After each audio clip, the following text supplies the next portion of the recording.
What's up, you guys? Welcome back to the channel. So this is our Mazda 3. Some of you may remember it. We got it back in December, and it's only been on 10 trips since we got it, but that's mainly due to the fact that this car has been on a rental since February.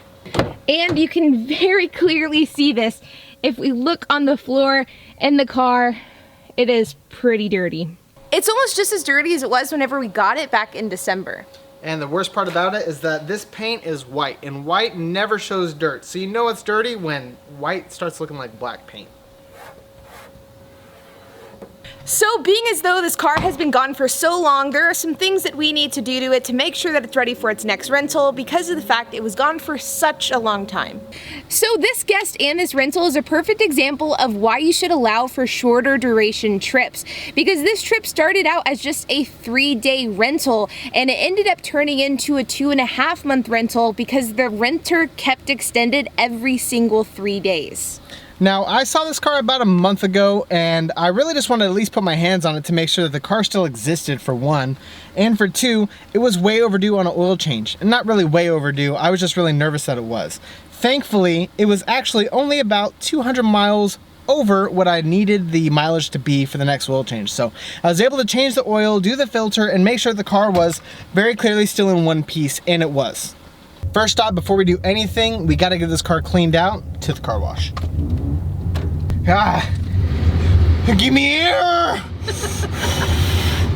I feel like we've been saying it in every single video that we've been publishing lately, but man, this Texas heat is just getting to us unseasonably early this year. It has been unseasonably dry and record-breaking heat for the last couple of weeks, and it's gonna be a tough summer.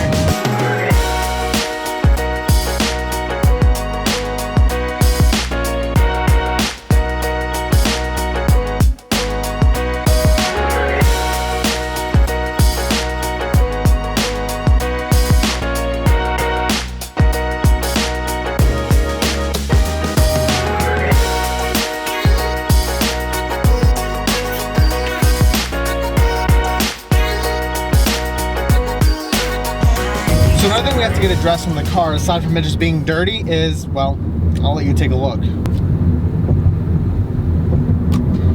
Which is probably more than likely an out of balance wheel. And it's also pulling to the right, which means it's knocked out of alignment as well. This car needs at least 2 tires to be replaced, one of them being on the back, which the renter said that there was a nail in there. She was gonna have it fixed, no worries. Surprise, she did not have it fixed. And it was ran on air for so long, too low of air, that it caused a burn ring, and the tire is now trashed.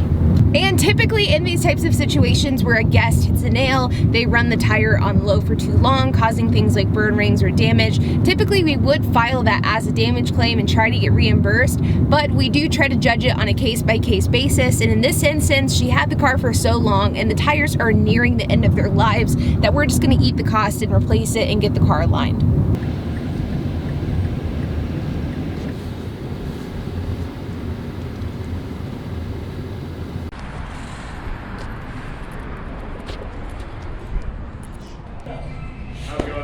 What up, AAB, or 80 AM? Yeah. Sorry, I almost spelled it wrong.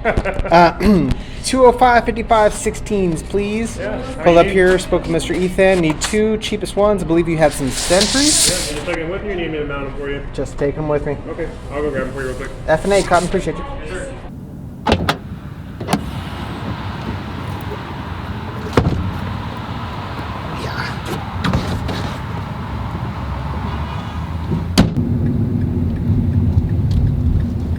What are you doing?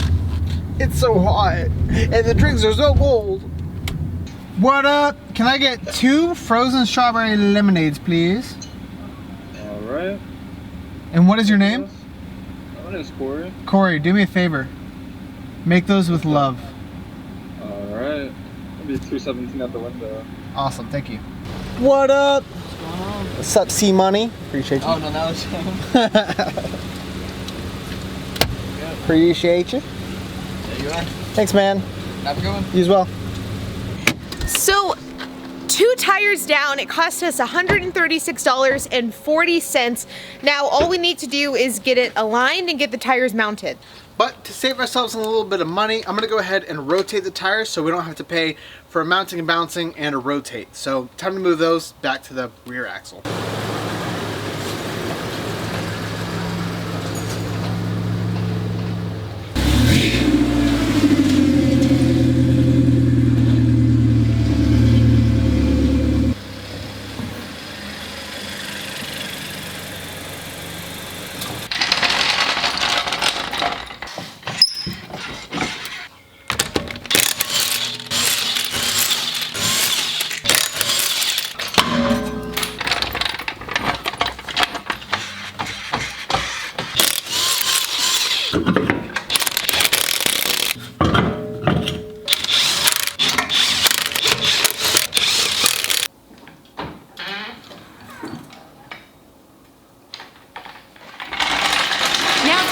Whenever it comes to these really long-term rentals, I kind of have mixed feelings with it because on the one hand, it's super passive and passive is the best way to make money on Turo.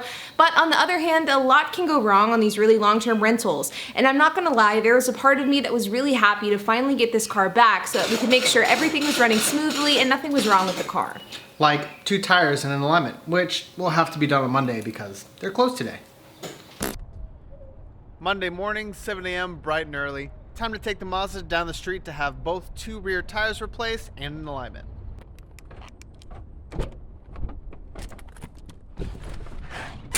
Good morning, everybody. I'm here, that's why. How are you? Wonderful. You drop off Mazda 3. Been here before? I don't think so, actually. 2013 Mazda 3.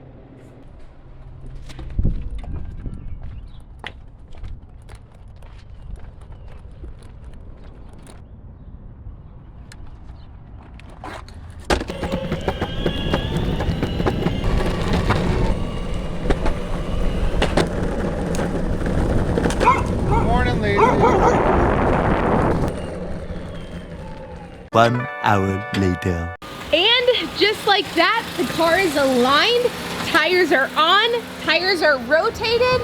So how does it drive? Drive straighter than a ruler. Do you have any Grey Poupon? I do not. Now, the only bad thing about the timing of this long-term rental was the fact that this car was rented out shortly after we bought it. And the way in which we price our cars right after we purchase them is we typically will price them at a lower rate. That way they can get a few rentals under the belt, get some 5-star reviews, and then from there we'll increase our pricing. But because this guest booked this car shortly after we purchased it, she actually was able to book her entire 3-month trip at a discounted rate, which isn't a big deal, but it definitely left some money on the table. But all things considered, in the 3 months that this car was out on its rental, we made $1,943.45. Which isn't that bad considering the fact that I only really had to deal with this car one time for 1 hour changing the oil. Other than that, it was just out of sight, out of mind. But guys, as always, be sure to hit that like button, hit subscribe, and please hit that notification bell, and we'll see you on the next episode.